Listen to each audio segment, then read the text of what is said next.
Welcome, everyone. My name is Matthew Glezos. Thank you so much for joining us this week for our weekly space. For those who don't know, we do this every Thursday at 2 o'clock. We're pleased to welcome back Audrey, who I just found out. Well, I found her a few days ago. She wrote a book, which is awesome. I wish I could publish. And she's going to talk about this. Thank you so much for coming back, Audrey. Glad to have you back. Thank you for having me. Hello, Toronto DAO people. Yeah, so Um, tell me about this book. Why did you decide to write a book in the first place? Because I've spent the last 10 years in emerging tech, predominantly in Web3, Mhm. and a lot, you see a lot of the same mistakes happen all the time. And a lot of those mistakes fall ultimately on the CEO, right? Everything from product market fit, cap tables, go to market strategies, and should they be the CEO? And it's interesting. I've worked with a handful of companies where the founder did not want to be the CEO, and they knew they didn't want to be the CEO, and they put in people that were better suited for that part, especially the front facing part. And I'm working with one right now. Actually, we were just discussing it, the team, on how the CEO is actually well, he knows himself very well, and he wants to give his team the tools to be the best that they can be, and they run with it. And I think that's a very in-tuned CEO. That is somebody that knows their, you know what I mean, like, and it's, oh my god, it's so refreshing. It's so refreshing to work for somebody that's like, you're great at that, you do that. I'm great over here, and I'm going to be over here. So why what are the key takeaways for why you shouldn't be the CEO of your own company?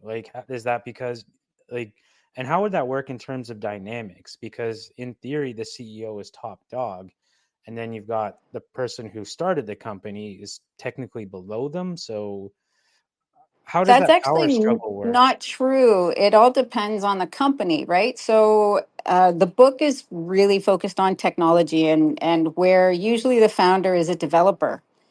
And a lot of times, you it's the last chapter of the book, because there's a lot of other things and about launching your first startup or second startup that goes through the initial decision making and paths, you know, paving out a path to have a successful product, or a product launch. And then it comes down to leadership decisions, right? So a CTO founder might want to just stay in the CTO role, right? So it's being honest with yourself and what your skills are. If you like being the head of development, stay the head of development, because the CEO has to be a marketer, has to be a salesperson, has to shake hands, talk to investors, has to be on stage, has to be talking about the product. And if you're not comfortable doing that, then you need to put somebody in that role that is comfortable doing that. And you say the CTO, it doesn't mean you're no longer the boss, you're still the boss, or be the president, or, do you know what I mean? It just No. means, where are you the most comfortable? And CEOs have to be very good at relationship building and managing teams, and a lot of developers aren't good at that. So, and you have to be comfortable letting go of control when you're a CEO. So again, the book goes into the growth stages of a company. If it's just you and a handful of other developers, you're fine in the CEO role. But now when it comes to, now you're doing a series A, or you're launching a retail product, now you have to scale up your teams. And are you the right person to manage those teams, or are you going to micromanage? Right? If you're a micromanager, you're not going to be a good CEO. You need to bring in people that are going to lead marketing. You need to bring in people that are going to lead sales and development. And if you're not good at letting go of control, then you need to get out of the way and put people in there. And you know what I mean? Like, I've worked with, and it's interesting, the companies that I've worked with where micromanaging is really bad, it's usually a founder that comes in from the finance side, and they've come from big corporations where they're used to 20 people helping make a decision. They're used to having teams doing research. They're used to having boards that sit around and help, handhold and make decisions. They're not used to making decisions on the fly or letting go of decision making totally, right? I've worked with CEOs that want to approve every single social media post. And when you have a team of 20 people, why the hell are you overriding a social media post, right? That's really where you need to be. Just go do it and ask for forgiveness and we'll fix it later. Because who has the time to be on every social media post if you're meeting with investors, talking to developers? You know what I mean? I don't have time to oversee every single social media post. Yep. So why would you want to do that as a CEO? You have to let go of that. And if you're not willing to let go of that, you have to admit you're the problem. You know what I mean? I worked with one CEO, and this is hilarious. One CEO who wanted to be CC'd on every team email, Oy. every single team email. He wanted to be CC'd because he didn't believe everybody was working. So then what happened is he wasn't getting important emails because he'd start ignoring you because he didn't have the time to go over all your emails. Just like, so think about that. If you're asking for that kind of control, you're the problem and you need to get out of the way because you're just killing your teams. And if you are a smart CEO or a smart founder, if you're a smart founder, you want to bring in people that are rock stars doing what they do, and you need to trust that they want to be rock stars. I don't go to work for somebody to suck. I don't want to suck. I want to be a rock star. You know what I mean? I want to shine. And that means I'm going to work. I work all, you guys know, crypto never sleeps. I'm working all the time. And I want to work for somebody who trusts that I'm working and that I want to develop, to deliver, and I want to be good at what I do and be proud of that and wear it like a badge. You hire those type of people, you need to trust them and not be CC'd on, hey, I'm going to talk to the sales guy at, Coinzilla and have to be CC'd on I don't want to be CC'd on everything. You got to build a team of trust and just be there for when things fall through the cracks. I've also had my fair share of founders taking on CEO roles where they're not very experienced, and Mm-hmm. so they're just like, it's been a long time. I won't name them, but if they ever heard this, they'll know I'm talking about them. Uh, but it was all just like, I think the CEO was like 25, and Mm-hmm. this was pre FTX collapse, where for some reason we trusted people like SBF to run billion-dollar companies. And so if he could do it, why can't I? Type attitude. And Right. um, Right.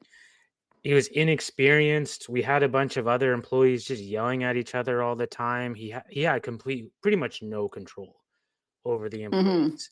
And there was some stuff where he needed to make a decision that I understood, like, definitely put a lot of pressure on him. And if he made the wrong one, it would have severe consequences. And instead, he kind of would just sidestep it, because he didn't really want that responsibility. And it's like, well, you're the CEO. This is huge responsibility that falls under your shoulders. And it just became a very hostile place to work at because he just completely lost control of everything, and I felt like nothing was getting done. Right. And so what happens in those situations is you get high turnover and that's costly, right? So I've worked with young developers who knew or stepped out of the role, right? They put somebody else into the role because, so again, it's all about self-awareness. And in the book I even cover, you might be the best person for the CEO role at that time, right? You might be the best person. It's just asking yourself honest questions about where you are at that time. And do you feel like you want to take on a sales and marketing role, which is what you have to do if you're going after investors, right? Do you want to just focus on the development and that's where you're comfortable? Then get somebody else to be the CEO. I've actually worked with VC firms out of Asia who will not invest in a company unless their CEO comes from sales and marketing. And they will plant, like they will tell you, they will put, we're going to put a C, you want our money, we're going to put in a CEO that has strong, sales and marketing background, and you be the CTO or you be the president. It's not saying you're no longer the founder. It just means somebody else is taking, you know, because usually a president's over a CEO. You still have a board depending on how big the fund is. It doesn't mean the CEO has carte blanche on things, right? It's all depends on how you structure that deal. Yeah, and I But yeah, I bet that young company probably didn't succeed, or did it succeed? I stopped paying attention to them, to be Yeah. honest. So turnover is expensive, right? Constantly having to bring in new people, that's expensive. When you work for somebody you don't like, or you work in an environment, like your biggest salespeople are your team, right? The biggest salespeople you have are the people that work for you and the people you pay. And if they don't like you, once it's 5 o'clock or 4 o'clock or whatever, they don't talk about you. They don't sell you. They go home and move on to other things. When you're good to the people that work for you and you have a harmonious environment, they're your salespeople and they become your salespeople 24/7 because they love working for you. They will talk about you, they will sell you, it will come out in their social media posts. They'll be proud to talk about it. That's what happens when people like where they work and they like who they work for. Yeah, and I also feel like the ego got into that kid's head because it was his idea. Um, Mm-hmm. it did come out of a case competition, and it was entirely like without him, the idea wouldn't exist. And like to your point, at certain I feel like you do have to be the CEO at the beginning, Mm-hmm. uh, just to find the appropriate people. Like even Mm-hmm. with what I'm presenting in Poland. I do want to, if I get enough positive feedback, pursue it further. And I guess I would technically be the CEO of whatever you would want to call what I'm doing. Mm-hmm. But I have no experience being a CEO, and I couldn't do it. And obviously, one of my first jobs will be to find somebody to replace me. Right. No, but that's self-awareness, right? At least you have self-awareness going into that. Where, I mean, if you've been in the space a long time, how many startups have you seen die? I've seen a lot of great ideas, a lot of great ideas. And they either came in before their time, which is chapter one of the book, which is product market fit, right? It's actually feeling out and making sure there is a market for what you're building. I've seen Web3 companies build in 2014 and 2015 that now would be a good time for them to launch. I actually just ran into somebody who pitched a project to me 2 years ago. And I ran into him and I said, now's the time to bring that into Blue Lighthouse. Like, now's the time for us to revisit your idea because the time's now. 2 years ago, we were going into, it was a bad market. So I've seen amazing products bootstrapped by OGs and stuff like that. And it was just too soon, right? Like, it was just, there's no market for it. There's just no market for it. So, um, and that's chapter one, is product market fit, right? So that's what you do in the initial, when you have a great idea, you have to start figuring it out. How are you going to build it? Do you bootstrap it? That sort of thing. Another mistake I see happen all the time, and it comes up in investment meetings, is your cap table, because we all want partners and we start giving away co-founder titles and partnerships and all of that stuff. But then those people disappear or they're not delivering, right? So you're trying to raise 5 million, you have an investor come in aggressive, and they find out that 50% of your company is already owned by somebody who is gone, right? But they still own 50% of the company. So I've been on calls where the VC is like, you have to buy out your partner. You have to get rid of them because right now your company's not worth anything. But I give you 5 million. Now we have a 20 million valuation, and your absentee partner is going to come in and ask for half of that to get them out. I didn't even think about that. And I feel like people do that on purpose too. They kind of just sneak in and participate a little bit at the beginning and then bow out and they can claim half ownership or Well, that's that's their why part. you have to have a really long cliff, right? So they have to earn that equity, right? So you might say they have to stay on for 1 year with deliverables, or whatever that is, before they even start vesting that equity. So maybe after 1 year they get 10% or whatever, or maybe there's a couple of points from the beginning, and then they have to vest the rest. So you've brought up a lot of already, but are there any more big mistakes that most startups have? I see a lot of tech founders don't start marketing soon enough. And by that, I mean branding themselves, especially if they are going to be the CEO. They can be on LinkedIn talking about the industry, about the market. They don't have to give away the details of what they're building, but they should start finding out and talking on what's out there, who their competitors are, and start establishing themselves in the space, right? Or whatever space that is, if it's med tech, if it's defense tech, they should know who the players are in that space, who's local. Are they starting to hang out in those circles? Who invests? Like that's where you find out who's investing in defense tech, who, you know what I mean? Like they can start that stuff from the beginning.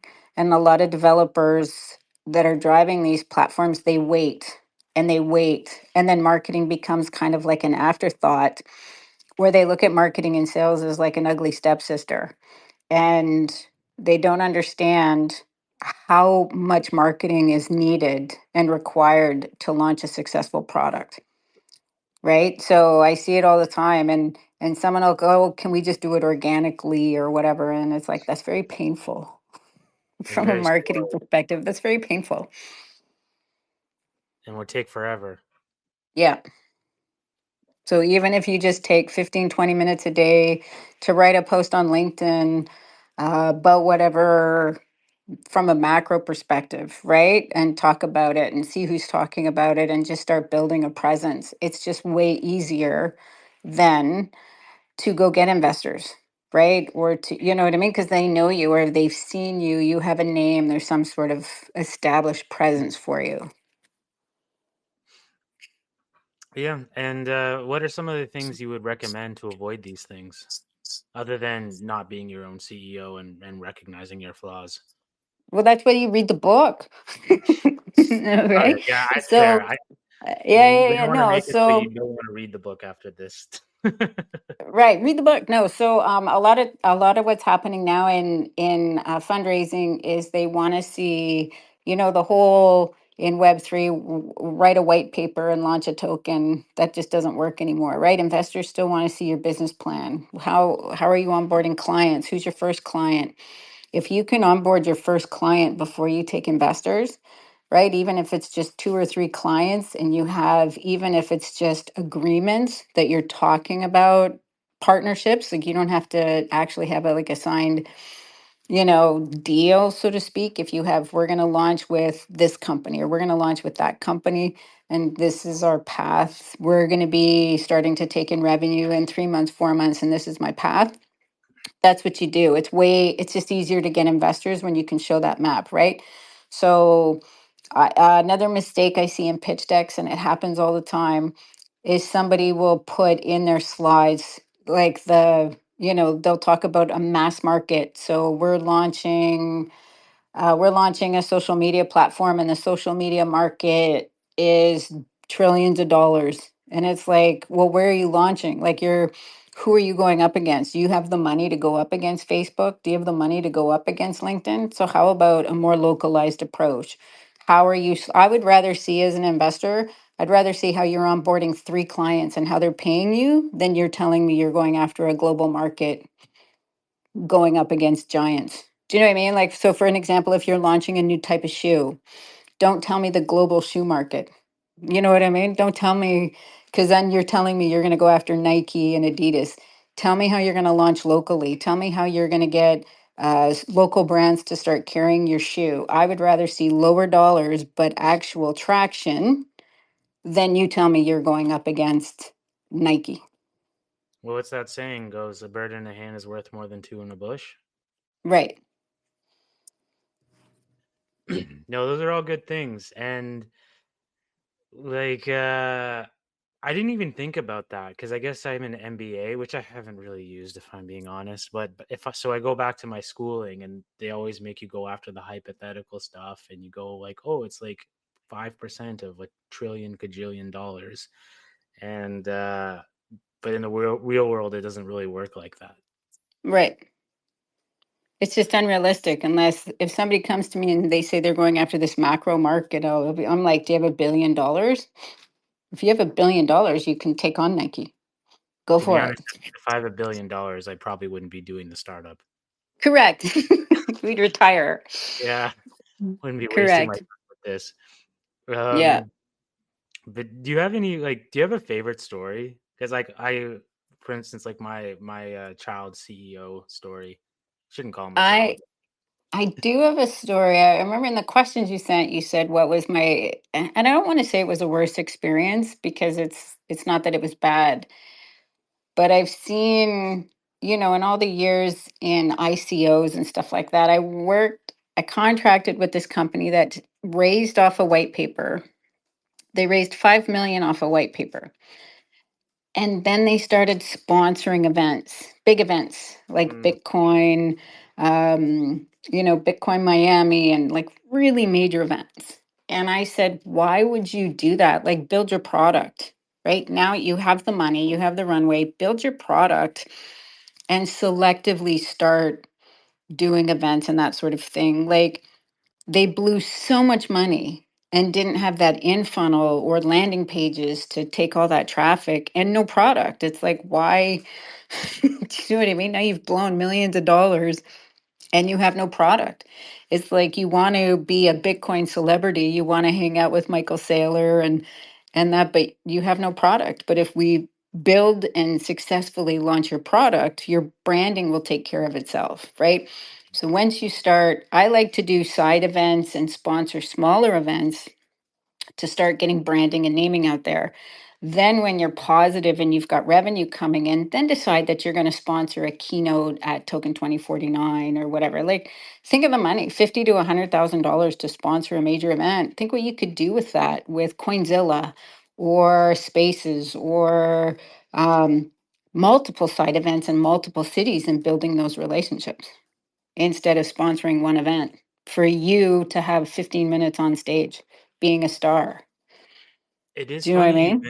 mentioned the side events because shortly before you joined the space, Samir and I were talking about how when we go to events like I never went to Token 2049, but when I went, we were saying how much the side events we prefer to go to that and how much more successful we are at getting contacts Yep. at the side events. And I went to Breakpoint a few years ago, and it's not that I didn't get any contacts at the main event, but I would say it was a good 25-75 split in terms of Yep. successful contacts.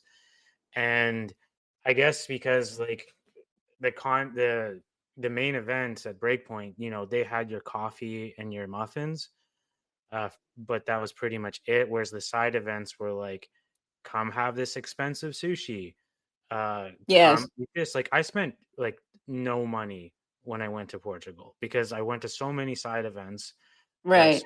and they were all attracting all these top people because they were fun And to they're a go lot to. more fun. They're a Yeah. lot more fun. They're more social. So, Bitcoin Miami is interesting because I made more networking connections in the lobby bar than I did in the conference. So it's like just stay in the hotel, you know what I mean? Or stay close by and float the side events. And it's funny, somebody told me that like early in my Bitcoin days. And it's a big company. I'm not going to name the company, but they're a OG, like they are a solid crypto company.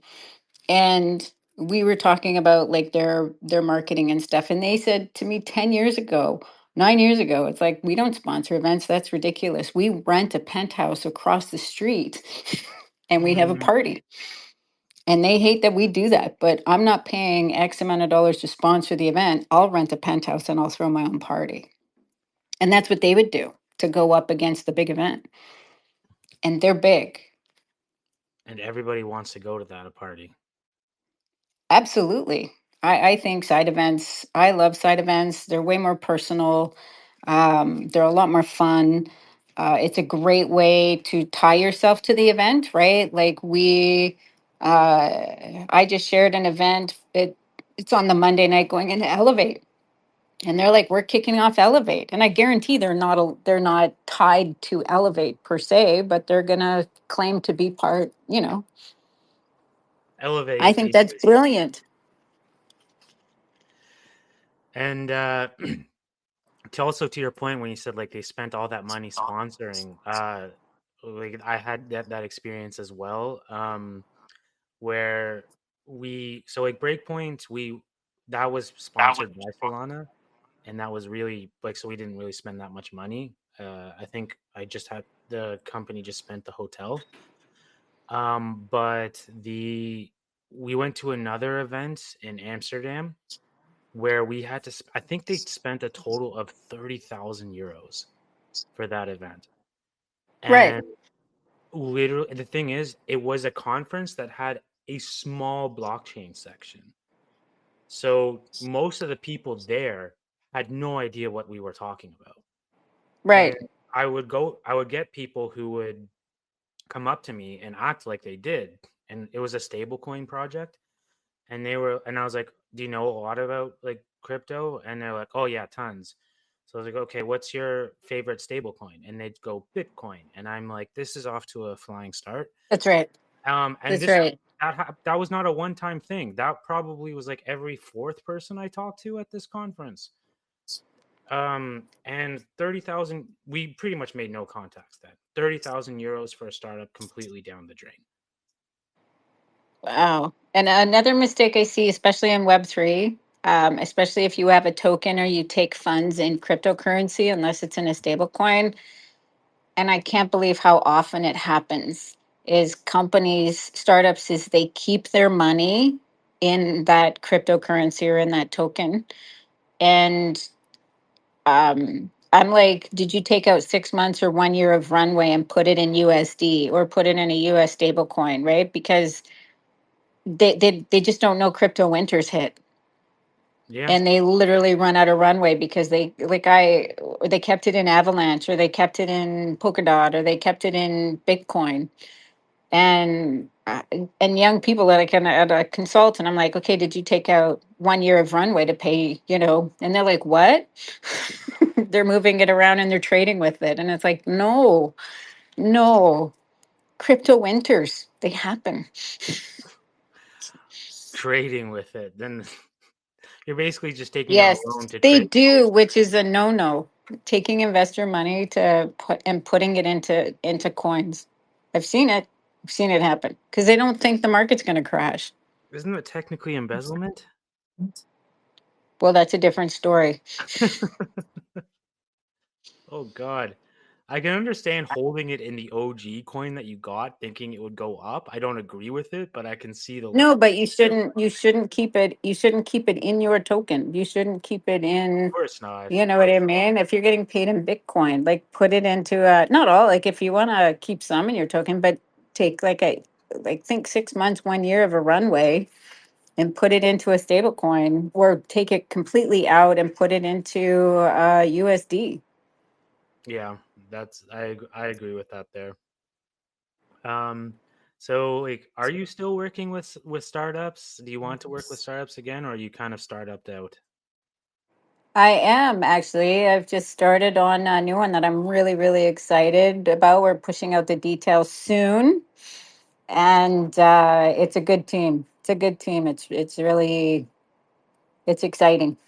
Are you allowed to say Mm. anything, or is it all in the hush hush NDA Well, stuff? well, right now it's hush hush, but the CEO is a good guy, and that makes me happy. That's good. That's good. And you have to have a Yeah, little. I know it's work, but you kind of have to have fun too. yeah, In the sense that you don't want to create a hostile work environment, right? And I feel like the CEO right, being a good guy is step one on not on doing that. yeah. And so finally, like, what are after you read the book or someone reads the book, what do you think are the key takeaways that you would like them to have? Like to laser focus from the beginning on their product market fit, how they put their team together, start thinking about marketing, even if it's very niche or micro from the beginning. They have to start thinking about marketing themselves.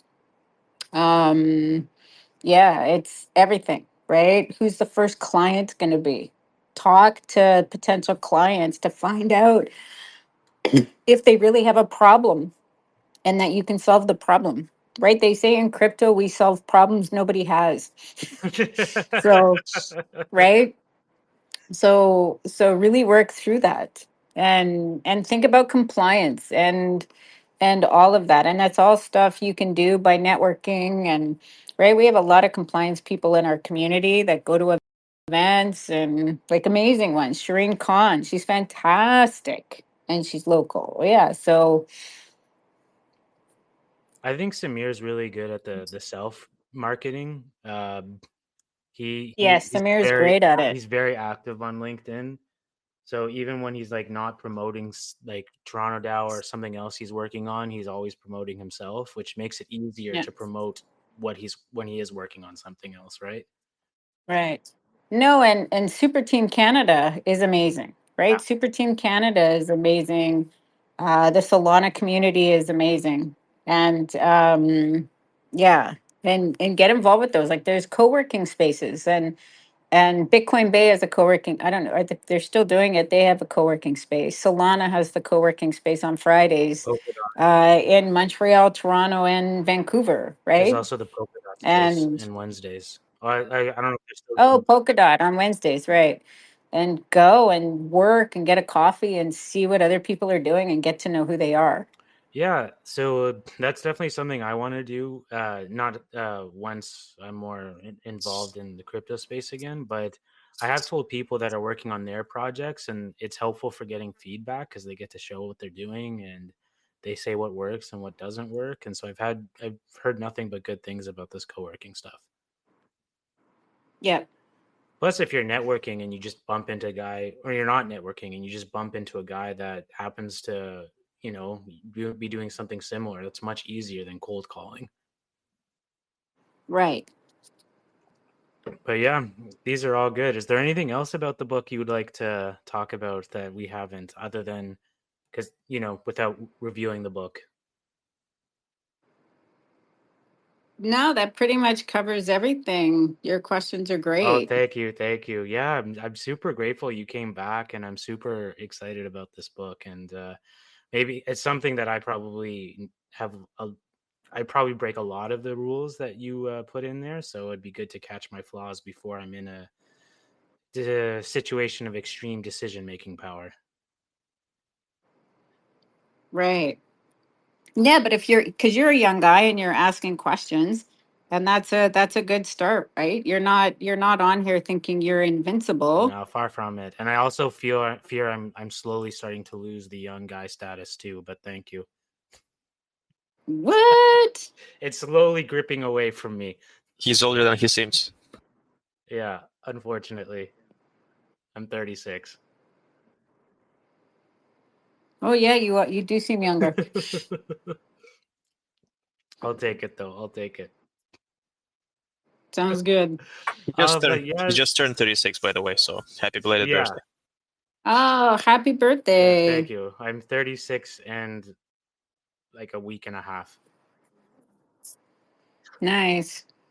But yeah, you'll start seeing because Toronto DAO is part of Super Team Canada, Yes. right? So we'll be seeing you guys soon. Oh yeah. Just a correction. We're not a part of Super Team Canada, but we are their friends for sure. Oh yeah. Friends Right, status. right. That's what I meant. Friends with. Absolutely.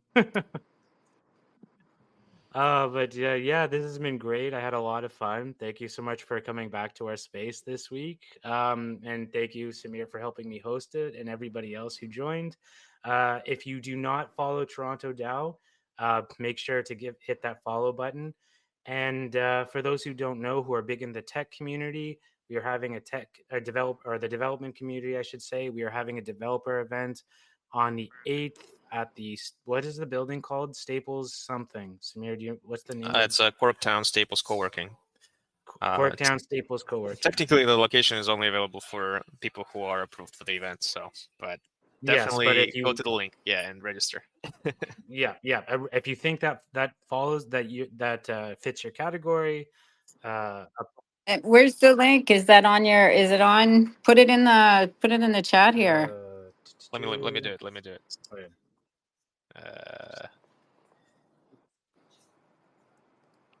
Bam, bam, bam. There you go. Just wait for a couple seconds. It's gonna be there.